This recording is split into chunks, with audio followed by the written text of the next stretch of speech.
Hey guys, Harris here, and if you're watching this video, I presume you have an iPhone 6, and if you do, you're probably looking to get the most out of it. So today I have 6 features or tips and tricks for getting the most out of your iPhone 6. Now some of these aren't iPhone 6 exclusive, some are kind of new iOS 8 features, but together they create a great experience. I'm going to show you how to get the most out of it. Coming in at number 5 would be under Settings, Brightness and Display, and Digital Zoom. Now you probably got this option right when you started up your iPhone 6 or 6 Plus, and this essentially controls how much zoom there is on your screen.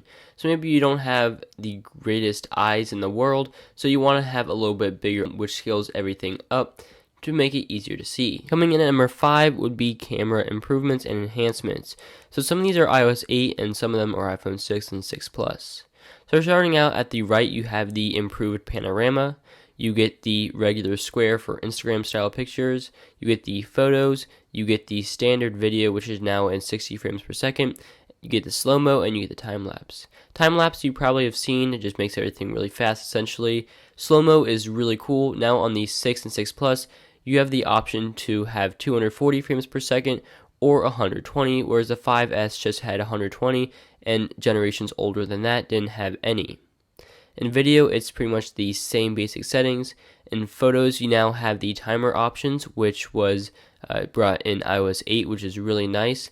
And then, of course, you have the rest, which are pretty much standard. Coming in at number 4 is essentially an accessibility option that is only available on the iPhone 6 and 6 Plus.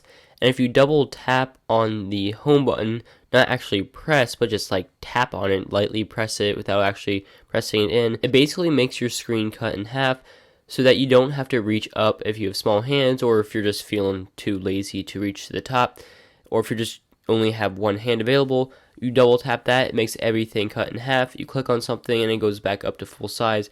So this is great for navigating one hand or if you have small hands. For number 3, you'll want to dig into Settings, General, and Usage, and here you get some really awesome stats.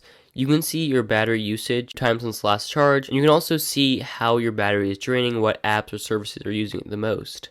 This is really cool if you want to monitor your battery, see what's draining it and what's not draining it. You also can get your storage options to see which apps are taking up the most space, and then your iCloud storage options as well. Coming in at number 2 is a feature that is definitely an iOS 8 feature, but it just has to be on this list. You probably know about this already, and this is custom keyboards. So if you don't really like the keyboard that's default, or if you just want something better, you can add your own custom third-party keyboard. Now there's a variety here, including TouchPal, Swipe, SwiftKey, and FlushKey, which I've tried out, and they're all very nice. This essentially allows you to customize your keyboard, whether it's the color, whether it's adding swipe gestures, whether it's adding additional emojis, or whatever it be. You can customize your keyboard now, and this is an awesome feature that you should definitely try out. And rounding up my list at number 1 is something that was brought with the iPhone 5S, and that would be Touch ID. Now, more than just Touch ID, which is a great way to unlock your phone, also sign into the App Store.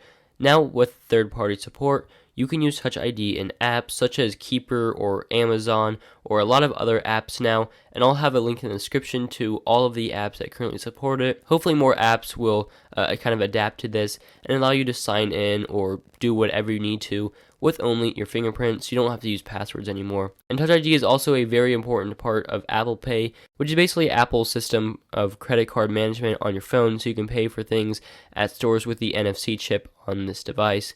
So Touch ID has definitely been upgraded. It's much faster, and it's also playing a much more crucial role in your iPhone experience.